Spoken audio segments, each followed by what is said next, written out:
हरिहंत सिद्ध सूर्य उपाध्याय साधु सर्व अर्थ के प्रकाशी मांगलिक उपकारी है। तिनको स्वरूप जान रागते भई जो भक्ति काय को नवाई स्तुति को धन्य धन्य तिन ही काज सब आज भये कर जोड़े बारे बारे वंदना हमारी है। मंगल कल्याण सुख ऐसो हम चाहते हैं। ओ मेरी ऐसी दशा जैसी तुम धारी है। ओ मेरी ऐसी दशा जैसी तुम धारी है। ओ मेरी ऐसी दशा जैसी तुम धारी है। क्षत्र चूड़ामणि नामक ये ग्रंथ चौथा लंब अपना यहाँ चल रहा था और इस चौथे लंब में एक और उपकथा शुरू हुई जिसमें गुणमाला और सुरमंजरी नामक दो कन्याएं वे आपस में चूर्ण की उत्तमता को देखकर लेकर विवाद करने लगी, परस्पर ईर्ष्या करने लगी और दोनों के चूर्ण में से किसका चूर्ण उत्तम है इस बात की परीक्षा करती हुई उसकी दासियां जीवंदर कुमार के पास पहुंची और जीवंदर कुमार ने गुणमाला के चूर्ण को उत्तम बतलाया, श्रेष्ठ बतलाया। सुरमंजरी का चूर्ण अच्छा नहीं था और गुणमाला का चूर्ण अच्छा था। न केवल अच्छा कहा, अच्छा कहते ही उसकी दासी कुछ ऊटपटांग बोलने लगी। तो अपनी बात को सिद्ध करते हुए जीवंदर स्वामी ने उस चूर्ण को आसमान में उड़ाया और उड़ाने पर वो बहुत सारे भंवरे एकत्रित हो गए। तो इस तरह वह निरावाद रूप से उनका चूर्ण सिद्ध हुआ, श्रेष्ठ सिद्ध हुआ। देखिए जीवंदर कुमार के निर्णय की सर्वत्र प्रशंसा। यहीं से चलना है ना आगे। 221 नंबर पेज 24 नंबर श्लोक। कुमारादथ कुटन्यौ नुत्पानत्वा च निर्गते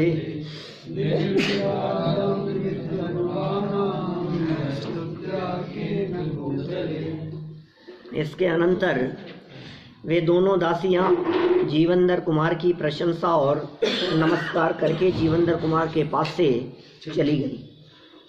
मैंने देखो भले ही पहले कितनी भी उसने सुरमंजरी की दासी ने निंदा आलोचना की हो, लेकिन फिर जब सिद्ध हो गई बात और सभी लोग प्रशंसा करने लगे, भंवरे इकट्ठे हो गए। भंवरे तो किसी के पक्ष व्यामोह वाले नहीं हो सकते हैं, तो फिर वह भी नतमस्तक हो गई और जीवंदर कुमार के पास से चली गई। निश्चय से पृथ्वी तल पर विवाद रहित कार्य का निर्णय करने वाले पुरुष किस पुरुष से स्तुति योग्य करने योग्य नहीं है, अर्थात सबके द्वारा स्तुत्य होते हैं। देखो बहुत सुंदर नीतियां हैं भाई, कितनी सुंदर बात कही है। आप कुछ भी काम करो लेकिन विवाद रहित कार्य करो, निष्पक्ष होना चाहिए, निष्पक्ष होकर के कार्य करो। आप जो भी कार्य कर रहे हैं उसमें पक्ष व्यामोह नहीं होना चाहिए। आप जो भी कार्य कर रहे हैं उसमें परीक्षा प्रधानी हो। जैन दर्शन परीक्षा प्रधानी है, परीक्षा की प्रधानता है हमारे यहाँ। देखा देखी नहीं है, धर्म देखा देखी का नाम नहीं है। धर्म स्वपरीक्षित साधना है, स्वयं के द्वारा की गई परीक्षा। निर्णय करें और वो निर्णय पक्ष व्यामोह से रहित होना चाहिए। तो जिनके द्वारा पक्ष व्यामोह से रहित और विवाद रहित, विवादों में न उलझें, ऐसा निर्णय यदि आपके द्वारा होगा तो वो किस पुरुष से स्तुति योग्य नहीं है, अर्थात सबके द्वारा स्तुति योग्य होते हैं, सब उनकी महिमा बखान करते हैं। सरल अर्थ। चूर्ण की श्रेष्ठता प्रमाणित होने पर जीवंदर कुमार का आभार मानते हुए दासियों ने उन्हें आदर पूर्वक नमस्कार किया, उनकी प्रशंसा की और अपने अपने स्थान को चली गईं, क्योंकि निर्विवाद निर्णय करने वाले महापुरुषों की दुनिया में सभी लोग प्रशंसा करते ही हैं। देखो बहुत मिलेंगे इस तरह के, आपको इतिहास में आप तलाशेंगे ना तो विक्रमादित्य जैसे इस तरह के लोग जो न्याय के लिए प्रसिद्ध रहे अपने अपने समय में, निर्विवाद न्याय होता था और लोग उनके पास में आते थे अपनी समस्याएं लेकर के आते थे और उन समस्याओं का समाधान पाकर दोनों ही पक्ष जो झगड़ते हुए आ रहे हैं वे दोनों ही पक्ष संतुष्ट होकर के जाएं, इससे उत्कृष्ट कोई बात नहीं हो सकती। वे दोनों कैसे संतुष्ट होकर के जा सकते हैं? अगर दोनों की संतुष्टि के लिए इस प्रकार का निर्णय सुनाया जाए कि जिस निर्णय को सुनकर दोनों ही पक्ष संतुष्ट हो जाएं, ये विद्वत्ता की निशानी है और ऐसे पुरुष सबके द्वारा स्तुति योग्य होते हैं। हाँ, देखिए विशेषार्थ, लोक व्यवहार में मनुष्य परस्पर एक दूसरे के कार्यों से जुड़े रहते हैं। यदि कोई निष्पक्ष और निर्विवाद कार्य करने वाला मिलता है तो वह सर्वत्र प्रशंसा का पात्र होता है। चूर्ण की निष्पक्ष और निर्विवाद परीक्षा करने के कारण जीवंदर कुमार की सर्वत्र प्रशंसा हुई और उनकी योग्यता की सराहना की गई। जगत में सर्वत्र ज्ञान की महिमा होती ही है। जिनके पास में ज्ञान होगा उनकी महिमा ये सारे जगत में होती ही होती है। मैं आपको, यद्यपि मैं अभी रिपीट कर चुका हूँ कहानी, फिर भी मैं आपको पिछला प्रसंग बतला दूँ कि जीवंदर कुमार का चरित्र है। जीवंदर कुमार कैसे महापुरुष हुए, उनकी महिमा का वर्णन चल रहा है। एक नई कथा बीच में जुड़ी। दो राजकन्याएं, एक का नाम गुणमाला और दूसरे का नाम सुरमंजरी, वे नदी किनारे स्नान के लिए गई थी, तालाब के किनारे, और उन्होंने अपने साधना से कुछ विशेष प्रकार का चूर्ण बनाया। आर्जव, कहानी सुनना पूरी। दोनों ने कोई चूर्ण बनाया और चूर्ण बनाकर एक दूसरे से ईर्ष्या करने लगी कि तुमसे अच्छा मेरा चूर्ण है जो बनाया है। विवाद हुआ आपस में। विवाद यहाँ तक बढ़ गया कि जिसका चूर्ण श्रेष्ठ सिद्ध होगा वो जीतेगा और दूसरे हार जाएंगे और हारने वाला बिना स्नान किए चला जाएगा। इधर वो नहाएंगे नहीं, शर्त लग गई उनमें इस तरह से। क्या भैया, फिर क्या हुआ?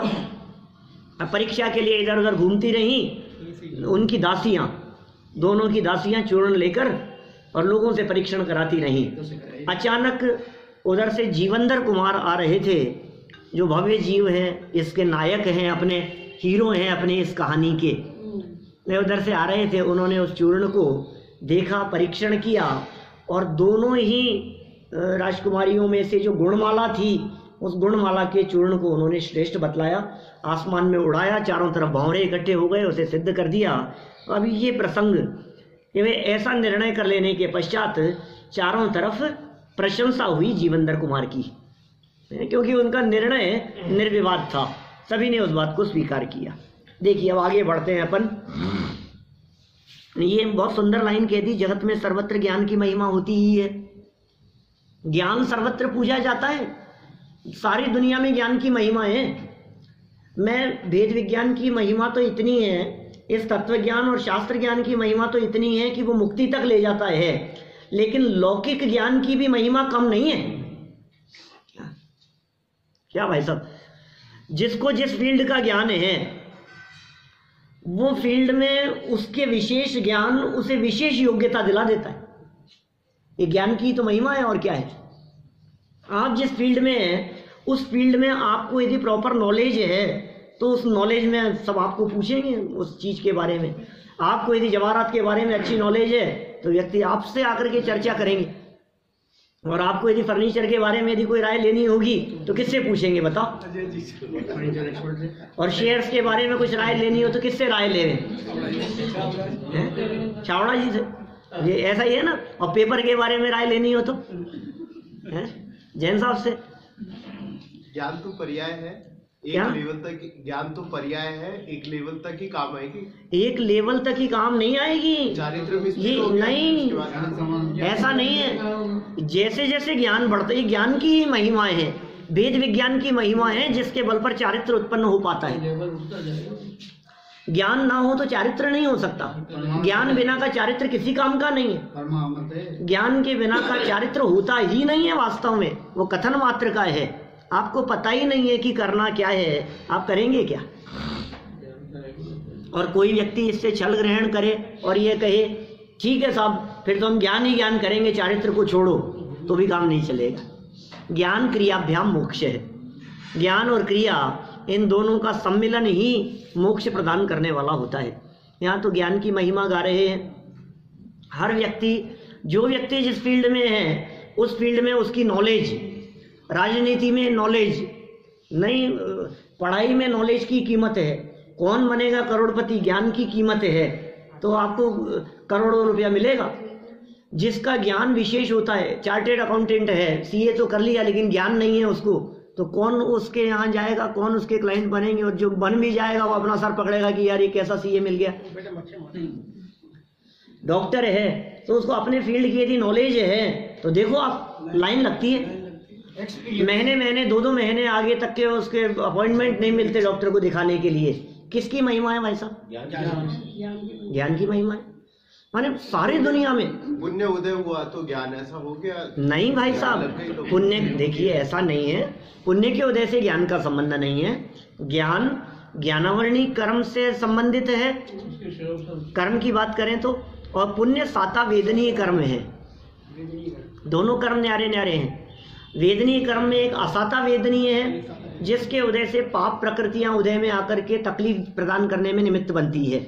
एक साता वेदनीय है जो पुण्य रूप है।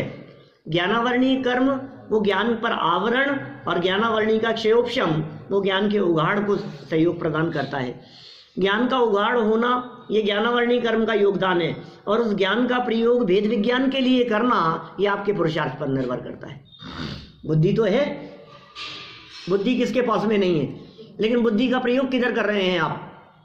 ये उस ज्ञान की महिमा। देखो यहाँ जो ज्ञान की महिमा बतलाई है, ये चूर्ण परीक्षण हेतु ज्ञान की महिमा बताई, जीवेंद्र कुमार के ज्ञान की महिमा।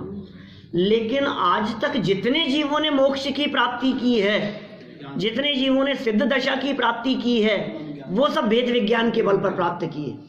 भेद विज्ञान, भेद का विशेष ज्ञान, उसे कहते हैं भेद विज्ञान।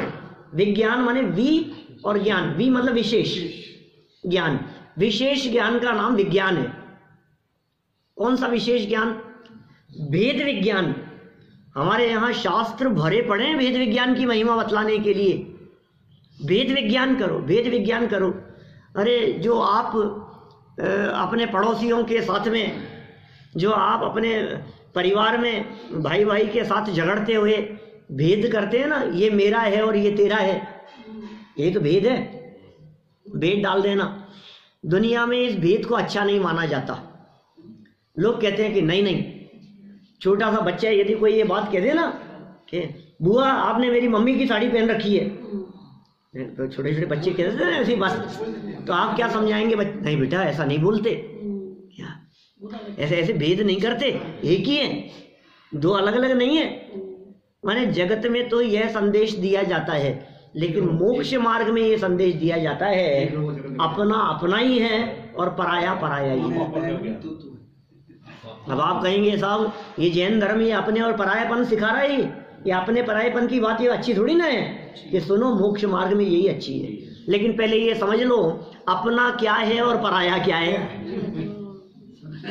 क्या हम जिस अपने पराये की बात कर रहे हैं, आप ऐसा मत समझ लेना कि हम भाई भाई में टकरार डालने की बात कर रहे हैं। वो शिष्टाचार है, वो लोक व्यवहार है, उसे आप जैसा निभाना हो वैसा निभाओ और अच्छे से अच्छा निभाओ।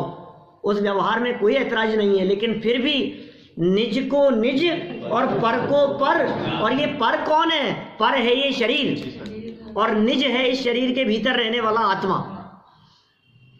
क्या ये पर है? अभी घर बार महल मकान पर हैं, ये तो चौड़े ही दिखाई देते हैं, लेकिन ये शरीर जो पर है इसको पर जानना, देखो भाई ये भेद विज्ञान का ही बल है, जिस बल पर बड़े बड़े संकटों को महापुरुष सह जाते हैं। हमारे महामुनिराज तपश्चरण के काल में, इस ठंड के काल में, जिस समय आप ठिठुरते रहते हो, और हमारे महामुनिराज नग्न दिगंबर बैठे रहते हों, तो ये उस भेद विज्ञान का ही बल है कि जिसे ठंड लग रही है वो शरीर है, वो मैं नहीं हूँ, और मेरा जो स्वरूप है आत्म स्वरूप इस देह देवालय में विराजमान, उसे ठंड लगती नहीं। ये भेद विज्ञान, इस भेद विज्ञान के बल पर अमृतचंद्र स्वामी भेद विज्ञान तय सिद्धा, सिद्धा एकर केचन है, तस्सेवा भाव तो बद्धा, बद्धा एकर केचन है। अमृतचंद्राचार्य ऐसे शब्दों का प्रयोग करते हैं। ये दौलत राम जी कहते हैं शेरडाला में नहीं, ये परमानंद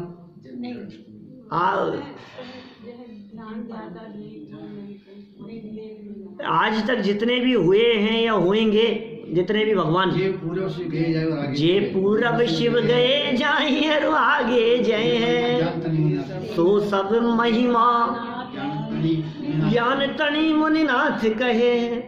बोलो, ज्ञान की महिमा, जो पूरब शिव गए, शिव मतलब मोक्ष, शिव माने मोक्ष, पूरब शिव गए मतलब पहले मोक्ष गए हैं, और वो आगे जय हैं, भविष्य में जाएंगे। सो सब महिमा किसकी है? ये कह रहे हैं यहाँ पर सर्वत्र ज्ञान की महिमा होती ही है, होगी होगी, ऐसा हो ही नहीं सकता। आपके पास में किसी फील्ड का विशेष ज्ञान है और आपकी महिमा ना हो, ऐसा हो ही नहीं सकता। लेकिन नॉलेज होनी चाहिए, ज्ञान होना चाहिए। शास्त्र ज्ञान है तो आप इस फील्ड में आपकी महिमा होगी, और आपको आपके बिजनेस संबंधी ज्ञान है तो उस फील्ड के लोग आपकी महिमा गाएंगे। आपको सोने चांदी की परख है तो कोई व्यक्ति कहे यार उनसे पूछो, वो बताएंगे आपको, इस बात का निर्णय वो करेंगे। आपको किसी फील्ड में आप अध्यापक हैं तो आपसे इस क्वेश्चन का बोले वो जवाब दे सकते हैं, उनसे जाकर के पूछो।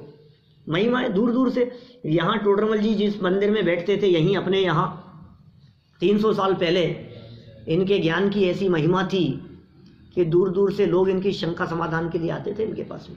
300 साल पहले जब आवागमन के साधन नहीं थे, उस जमाने में, बैलगाड़ियों के जमाने में, बैलगाड़ियों का भी क्या जमाना हुआ उस समय में, पहिए का आविष्कार हो गया था क्या? 300 साल हो गए, 300 साल था ही, पहिए तो थे, हजारों साल पहले हो गया था।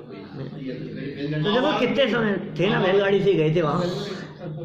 तो मेरा कहने का मतलब ये कहाँ से लोग उनसे प्रश्न पूछने के लिए आते थे। ब्रह्मचारी रायमल जी कहाँ से तलाशते हुए उन्हें आए यहाँ। देखो मुल्तान नगर जो आज पाकिस्तान में है, वहाँ से लोगों की शंकाओं का समाधान करने के लिए चिट्ठी चलती हुई ये जयपुर आई यहाँ टोडरमल जी के पास में। कहने का अभिप्राय यह है कि ज्ञानी सर्वत्र पूज्यते, ज्ञान की सर्वत्र महिमा है। स्वदेशे पूज्यते राजा, विद्वान सर्वत्र पूज्यते, विद्वत्ता सर्वत्र पूज्यते। विद्वत्ता की पूजा, विद्वत्ता की प्रशंसा सर्वत्र होती है, ज्ञान की महिमा सब जगह होती है। यह बात यहाँ इस लाइन में कही गई। देखिए, जब दोनों दासियां जीवेंद्र कुमार से निर्णय कराकर लौट करके आ गई, प्रसन्न होकर के लौट करके आ रही थी, दोनों दासियों ने आकर के अपना अपना समाचार, एक ने सुरमंजरी को और गुणमाला को सुनाया होगा, तो क्या प्रतिक्रिया हुई? सुरमंजरी का उदास होना। आगे बढ़ते हैं 25 नंबर श्लोक। तच्चासीत सुरमंजर्या विरागस्यैव कारणम् नयत्र रोचते न्याय मीर्ष्या दूषित चेतसे। ओहो, और यह निर्णय सुरमंजरी के वैराग्य का ही कारण हुआ। ये जो निर्णय हुआ था, इस निर्णय को सुनकर सुरमंजरी को वैराग्य हुआ। अत्र नीति है, नीतिकार क्या कहते हैं? संस्कृत छोड़ करके देखिए। निश्चय से संसार में ईर्ष्या से दूषित चित्त वाले मनुष्य के लिए न्याय की बात रुचिकर नहीं होती है। जिसके चित्त में ईर्ष्या होती है, जो जलता है किसी और से, जिसके चित्त में दूसरों की बढ़ती बर्दाश्त नहीं होती है, ये कहते हैं देख दूसरों की बढ़ती को कभी ना, ऐसी तो भावना होनी चाहिए, लेकिन ऐसे हैं कहाँ? आप मेरी भावना में कह तो रहे हैं, देख दूसरों की बढ़ती को कभी ना ईर्ष्या भाव धरें। आप बोलते तो ये हैं और करते क्या है? हमेशा ईर्ष्या भाव हमेशा ईर्ष्या भाव रखते हैं। तो ये भावना किसकी है? कि मेरी भावना तो मेरी है, आपकी है, सबकी है, अपनी अपनी है। सबकी अपनी अपनी नहीं है। ये तो जुगल किशोर जी मुख्तियार की भावना थी, अपनी भावना को उन्होंने शब्दों में व्यक्त कर दिया। अब ये भावना जैसी उनकी भावना है वैसी मेरी भावना हो जाए। भाई ईर्ष्या चित्त वालों की स्थिति ऐसी ही होती है, उन्हें यह सही निर्णय भी बर्दाश्त नहीं होता, यथार्थ निर्णय को भी वे स्वीकार नहीं करते, उनका चित्त आंदोलित हो जाता है और यह इसके वैराग्य का कारण बन गया। ईर्ष्यावश मलिन चित्त वाले, अभी सरलार्थ पढ़ा नहीं ना अपन ने, देखो सरलार्थ, चूर्ण की श्रेष्ठता का यथार्थ निर्णय सुरमंजरी की उदासीनता का कारण बना। उदास हो गई वो, अरे झगड़ा कर रहे हो और विवाद हो रहा हो और उस विवाद में ये कामना बनी हुई हो कि मैं ही जीतूंगा, फिर हार जाने पर क्या हाल होता है बताओ। सचिन पायलट का अभी सैकड़ों की फोटो आई थी जो हारे उनकी अखबारों में। अब बोलो आप, हारे हुए की तो नहीं थी किसी की, जीते हुए अर्चना शर्मा की थी, अर्चना शर्मा की थी। खैर देखिए जो भी हो, लेकिन हार जाने पर उनकी मनोदशा क्या होती होगी? ग्रुप फोटो अत्यंत उदास, चेहरे पर कितनी हार जाना ही, क्योंकि और हार भी ऐसी जहाँ जीतने का पूरा पक्का हो कि मैं ही जीतूंगा। क्या जैसे ये कोई भी समझ लो आप, जीते जीतो की हालत है। हाँ ये तो जीते हुए की हालत है, उदासी। अब देखो आप, जीत जाने पर भी माने वो जीत का सुख नहीं है। ये देखो आप, ये संसार का स्वरूप किस तरह का है। जीत जाने के बावजूद भी पहले तो क्या सपने देखते रहे, जीत जाएंगे जीत जाएंगे जीत जाएंगे, ये भगवान बस जीत जाऊं, न मालूम किस किस के आगे जाकर के माथा नहीं टेके जीत जाने के लिए, हैं किस किस के दरवाजे नहीं खटखटाए जीतने के लिए। कि साहब अब क्या हो रहा है, अब काउंटिंग हो रही है वोटों की, अब काउंटिंग हो रही है तो धड़कनें बढ़ रही है। थोड़ा बहुत भी यदि काउंटिंग में आगे पीछे चलता रहता है तो धड़कनें बढ़ती रहती है। फिर क्या होगा, अब रिजल्ट आ गया, अब जीत गए।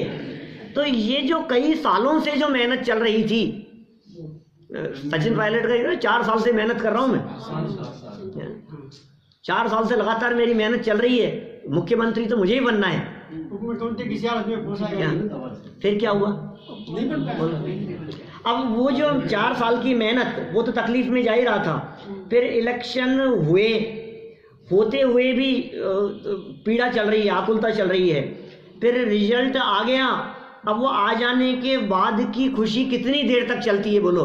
4 साल से जिस खुशी का इंतजार कर रहे थे, अब वो खुशी कितने टाइम चलेगी? 4 साल, 4 महीने, 4 दिन, 4 दिन नहीं चली, 3 दिन भी दिल्ली में टेंशन में चली है, 1 दिन ही नहीं चली। तुरंत रिजल्ट आने के बाद में अब विकल्प ये चालू हो गए, अब सीट किसके हाथ में, अब सीएम कौन, बोलो आप। ये संसार के स्वरूप ही इसी तरह का है, संसार के सुखों का स्वरूप इसी तरह का है। यह अत्यंत क्षणिक है, यहाँ कहीं भी शांति नहीं है। यहाँ संसार में जीव सुखिया कोई नजर नहीं आता। फिर क्या होगा बतलाओ मेरे को। अच्छा, वो जिसको बना दिया गया मुख्यमंत्री, अशोक गहलोत मुख्यमंत्री बन गया, वो तो सुखी हो गया होगा। अब उसे इस बात का दुख है कि 15 मंत्री मेरे से छीन क्यों लिए गए, 30 ही मेरे होते हैं। अब ये क्या चक्कर है ये? अब मुझे मुख्यमंत्री बना करके भी मेरे जैसे अधिकार इसको दे दिए, बोलो। अरे बर्दाश्त नहीं होती है ये बात। जीत करके भी वो आनंद नहीं है। कहाँ है आनंद? इकट्ठे कर लो कितने भी, मेरे आनंद है नहीं, इसमें सुख मिलने वाला नहीं है। ये दौड़ता रहता है लेकिन मिलेगा नहीं भाई। ये ईर्ष्या की बात कह रहे हैं। ईर्ष्यावश, ईर्ष्या के कारण मलिन चित्त वाले मनुष्य को सच्ची बात भी अच्छी नहीं लगती। बात सच्ची है, अच्छी नहीं लगेगी, पसंद नहीं आएगी।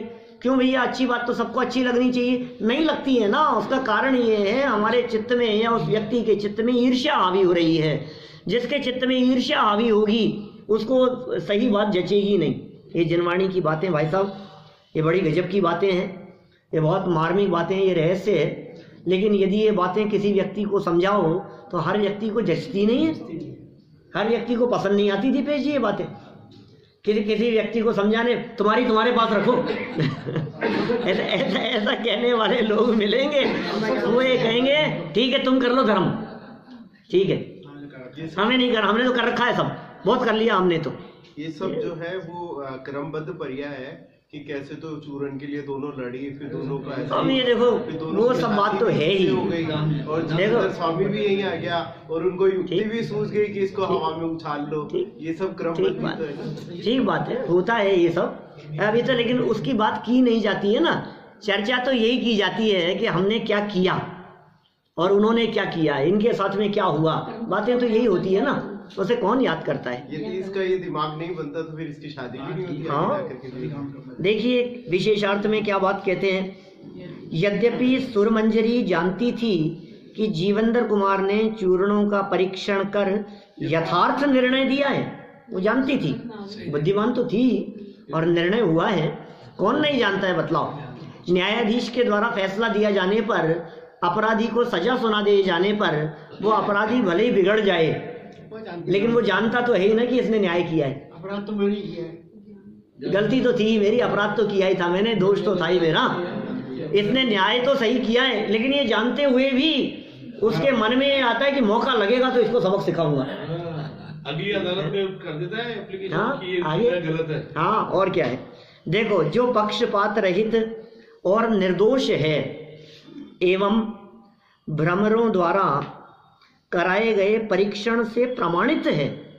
भ्रमर दोनों चूर्णों को क्या किया था जीवंदर कुमार ने, दो चूर्ण थे, दोनों में से एक को श्रेष्ठ बताया, जिसको श्रेष्ठ बतलाया तो सामने से जो सुरमंजरी की दासी थी उसने ऑब्जेक्शन कर दिया, हम कैसे माने साहब, आप तो पक्षपात से निर्णय कर रहे हो।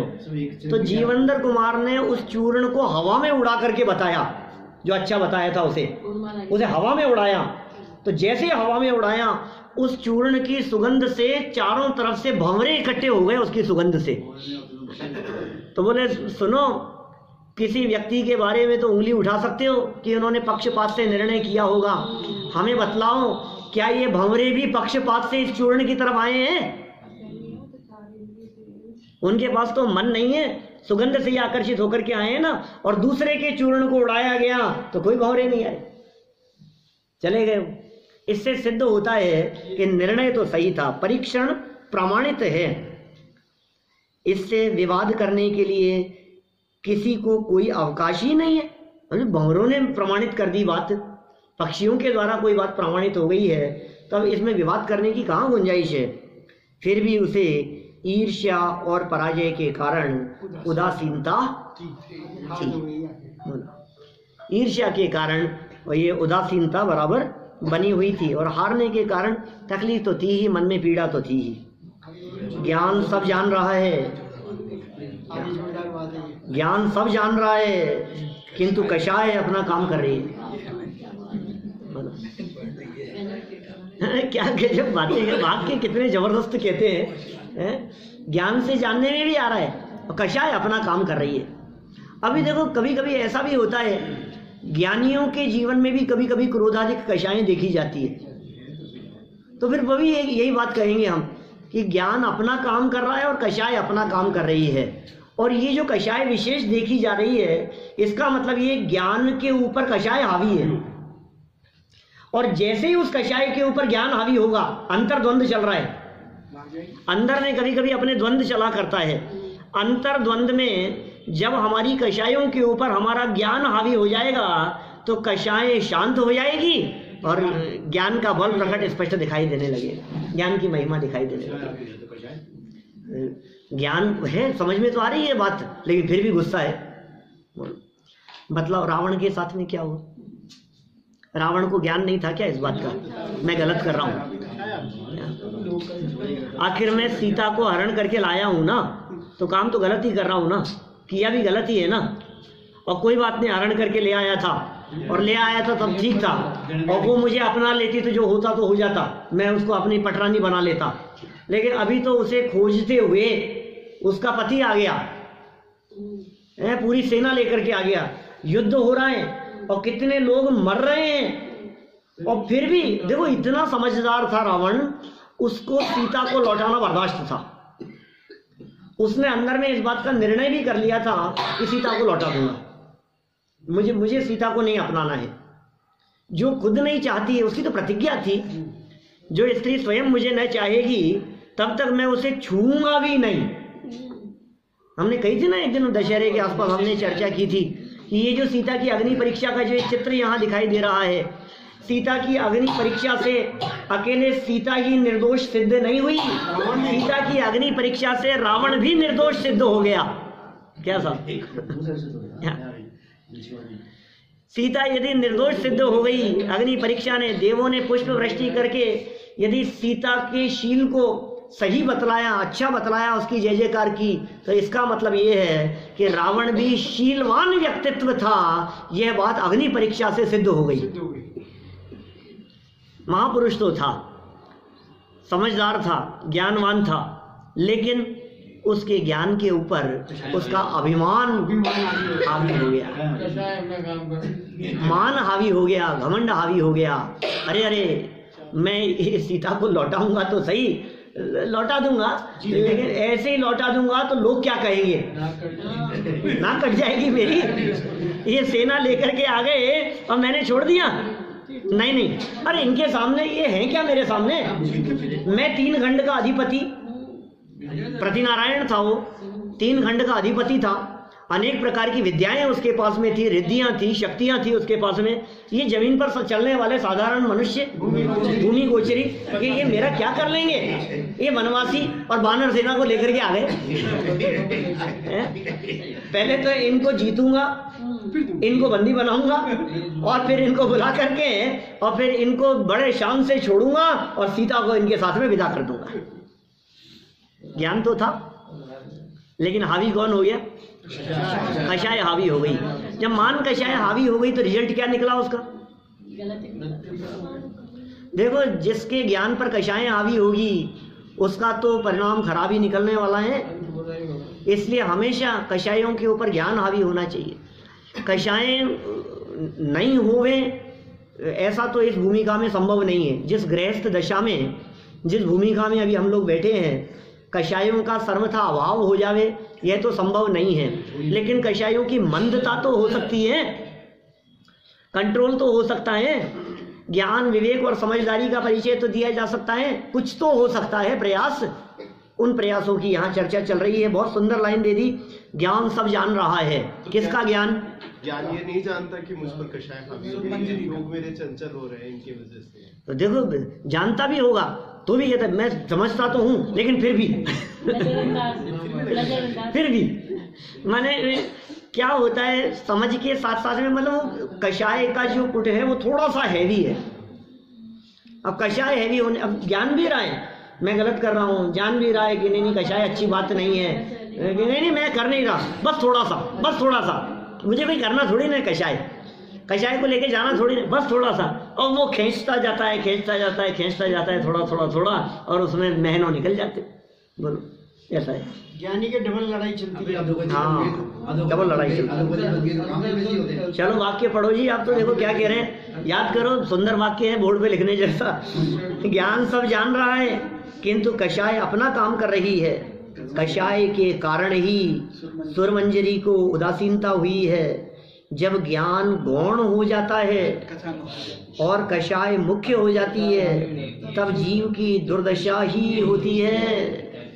गौण जानते हैं? गौण मतलब क्या होता है? छोटा नहीं, गौण माने दब जाना, गौण माने उसकी चर्चा नहीं होना, अवॉइड कर देना, वो नजरअंदाज कर देना, नजरअंदाज कर देना, ये सही शब्द है वास्तव में। नजरअंदाज कर देने को कहते हैं गौण करना। ज्ञान है लेकिन ज्ञान को नजरअंदाज कर दिया गया, गौण कर दिया गया। देखो, गौण शब्द यदि आपको गहराई से गौण शब्द का यदि भाव देखना हो तो इसका भाव आप देखिए टीवी वालों से सीखिए, एडवर्टाइजमेंट देने वालों से सीखिए। कितने विज्ञापन आते हैं टीवी पर रोजाना। टीवी पर जो विज्ञापन आते हैं उन विज्ञापनों में जिसका विज्ञापन है तो उदाहरण ले लो आप किसी का भी, मैं तो निरमा की बात करता, लेकिन निरमा पुराना हो गया। चलो निरमा की बात करो, वो वॉशिंग पाउडर निरमा है तो चलता रहता है, निरमा निरमा निरमा, दूध सी सफेदी निरमा से आई है? मैं आपसे पूछता हूँ, वो 10-20 सेकंड 25 सेकंड जितने भी देर के लिए वो चलता है, क्या वो उतने टाइम पीरियड में एक आध बार भी ऐसा बोलता है कि सर्फ एक्सेल अच्छा नहीं है? ये नहीं बोलता। ये नहीं बोलता, क्यों? कांग्रेस इसीलिए जीती कि मोदी केवल कांग्रेस की बढ़िया कर रहा था। आप समझ रहे हैं? यदि वो ये कहने लग जाएं, यदि टीवी की स्क्रीन पर ये कहने लग जाएं कि सर्फ एक्सेल अच्छा नहीं है, तो पब्लिक के निगाह में आपने सर्फ एक्सेल भी कुछ है ये डाल दिया, हम और खराब हो गया। ये पब्लिसिटी सर्फ एक्सेल की कर दी आपने, पैसा और लग गया अपना, उसको गौण कर दिया। गौण करने का मतलब क्या है? नाम ही नहीं आएगा, बोलो ही मत, साइलेंट, कुछ नहीं, नो कमेंट, कोई चर्चा नहीं, नजरअंदाज कर दो कि और भी कुछ है। हम तो हमारी बात करते हैं, जिसकी चर्चा की गई है वो मुख्य है, जिसकी चर्चा नहीं की गई है वो गौण हो गए। तो ज्ञान जब गौण हो जाता है, ज्ञान गौण हो गया, ज्ञान को नजरअंदाज कर दिया गया और कषाय मुख्य हो जाती है, तो अब होना क्या है वैसी स्थिति? जिनके कषाय मुख्य होगी उनका क्या होगा? तो दुर्दशा ही होती है उसकी, तो होगी उसकी दुर्दशा। उसकी दुर्दशा से कोई नहीं बचा सकता। बताओ कौन बचाए उसको? ठाकुर बनिए की लड़ाई है। उसकी दुर्दशा से कौन बचाएगा ये बताओ? उसकी दुर्दशा से बचाएगा ज्ञान। जिस दिन ज्ञान हावी हो गया तो उस दिन वो कषाय की दुर्दशा से बच जाएगा। बस इतना समझ लो आप। देखिए सुरमंजरी का वापस लौटना, सुरमंजरी वापस लौटने लगी। कैसे लौटने लगी? बिना नहाए हार गई ना, अब घर जाकर के नहाएगी वो, वहां वो हार गई और बिना नहाए उसको लौटना पड़ा। देखिए प्रार्थिताप्य कृत्स्नाना सत्वरम सुरमंजरी न्यवर्तिष्ठ महारोषा दीर्ष्या ही स्त्री समुद्भवा। आखिरी लाइन थोड़ा उधर वाले ध्यान से बस सुनना। क्या कह रहे हैं देखो, ध्यान से स्नान के लिए, हाँ स्नान के लिए पार्थित होने पर भी सुरमंजरी स्नान किए बिना ही अत्यंत क्रोध से शीघ्र ही लौट गई। क्या करें? ईर्ष्या भाव था, स्नान के लिए आई थी, स्नान के लिए उपस्थित हुई थी, लेकिन फिर भी चूंकि शर्त ये लगी थी कि जो हार जाएगा वो स्नान नहीं करेगा, जीतने वाले को ही स्नान करने का अधिकार होगा यहाँ तालाब में। तो अभी वो बिना स्नान किए लौट गई अत्यंत क्रोध से शीघ्र ही। नीतिकार क्या कहते हैं? निश्चय से ईर्ष्या स्त्रियों से ही उत्पन्न हुई होगी। नीतिकारों की नीति है, कोई जैन आचार्यों के वचन नहीं है, ऐसा ही जगत में दिखता है। स्त्रियों से ही ईर्ष्या, ईर्ष्या की उत्पत्ति, आखिर ये ईर्ष्या का जन्म कहाँ से हुआ? ईर्ष्या की शुरुआत कहाँ से हुई? कहते हैं स्त्रियों से ही उत्पन्न हुई होंगी, क्योंकि सबसे अधिक ईर्ष्या भाव स्त्रियों में ही रहता है। ये स्वरूप है इसी तरह का, सहज है। नियम तो नहीं है, नियम नहीं बनाया जा सकता है, लेकिन बाहुल्यता से कथन है, प्रचुरता से कथन है। समझ लो आप 90% और 10% का रेशो है, ऐसा है। आप क्या पहन करके आए हैं इस बात से दीपेश जी को फर्क नहीं पड़ेगा, लेकिन ये क्या पहन करके आए हैं इससे इनको फर्क पड़ेगा। किसने क्या पहन रखा है ये अपन कभी नहीं देखेंगे, दिखता ही नहीं क्या चल रहा है, क्या है, ठीक है, ऐसा ही। ये तो नेचर है इसी तरह का, ये तो चर्चाएं चलती रहती है बहुत सारी। देखिए खैर क्या कहा यहाँ इन्होंने, ये ईर्ष्या की स्थिति है इसकी। सरल अर्थ देखें, इसके पश्चात गुणमाला ने सुरमंजरी को विषाद न करने और नदी में स्नान करने के लिए पुनः पुनः मनाया। भले हार गई कोई बात नहीं, तो शर्त थी यार, कोई बात नहीं।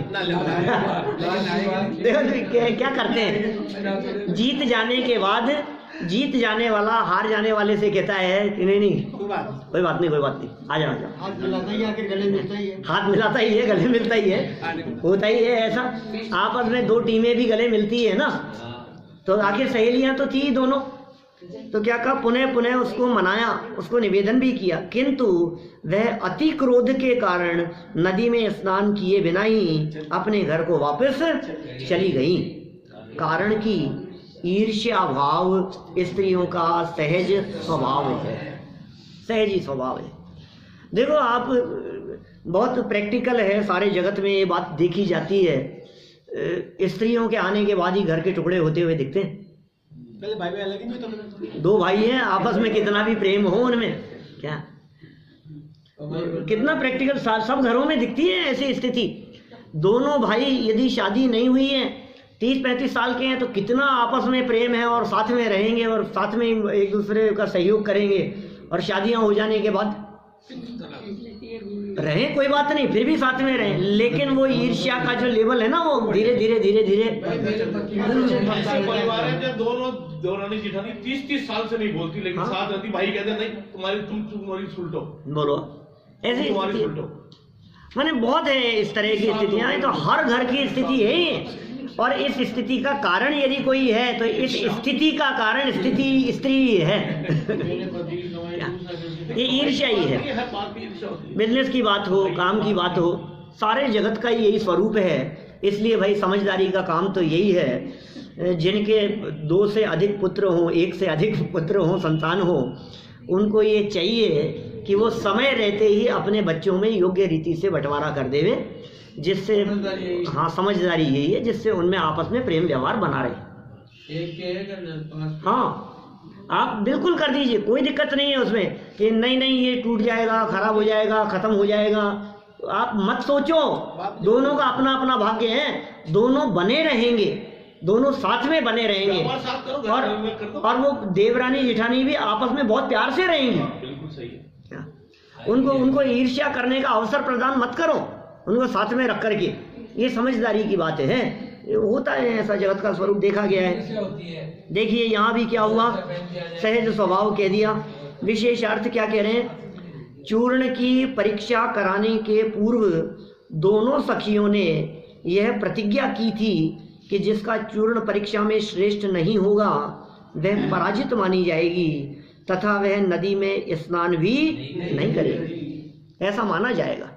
ये उन्होंने आपस में इस तरह का निर्णय किया था, शर्त लगाई थी। इस परीक्षा में सुरमंजरी पराजित हो गई, अतः वह प्रतिज्ञा के अनुसार नदी में स्नान किए बिना ही घर वापस जाने लगी। गुणमाला ने उसे नदी में स्नान करने के लिए बहुत मनाया, पर सुरमंजरी ने गुणमाला की बात मानी ही नहीं। देखिए आप, इसमें 2 तरह के चरित्र चित्रण हो गया। माने अपमानित व्यक्ति की क्या स्थिति होती है, एक तो यह बतला दिया गया यहाँ, स्त्रियों के ईर्ष्या भाव को बतलाया। अकेले ईर्ष्या भाव को ही नहीं बतलाया, साथ साथ में गुणमाला के हृदय की पवित्रता, वो भी तो स्त्री है ना, वो सरलता भी बतलाई है। आप ऐसा ना सोचें कि स्त्रियों में ईर्ष्या भाव ही विशेष होता है, इसलिए वे तो दुष्ट चित्त ही होती हैं, झगड़ालू होती हैं, लड़ाने भिड़ाने का काम करने वाली होती हैं। ऐसा नहीं है, क्योंकि बना करके चलने की भी जो सामर्थ्य स्त्रियों में होती है वो पुरुषों में नहीं होती। क्या माने ये जो गुणमाला का जो गुण बतलाया है, क्या ये गुण स्त्रियों का गुण नहीं है?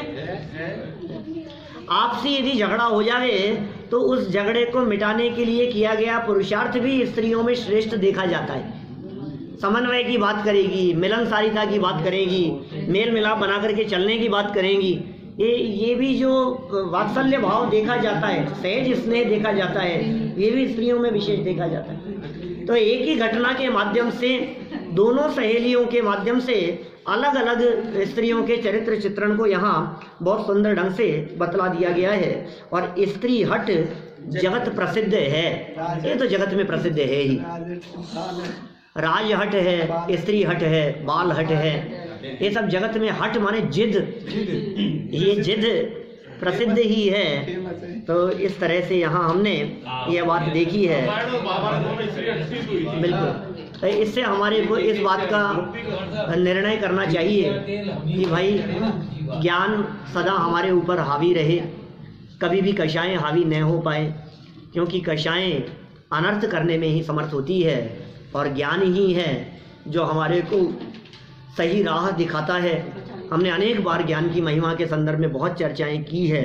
ये ज्ञान सदा काल हमारा सहयोग करने वाला होता है, इसलिए कषायों के ऊपर ज्ञान की विजय को देखते हुए हम अपने हृदय में उस सम्यक ज्ञान को जागृत रखने का प्रयास करें। हम सभी ज्ञानवान बने और कषायों को गौण करें और ज्ञान को मुख्य करें। इसी भावना से बात को यहीं विराम देता हूँ। ज्ञान समान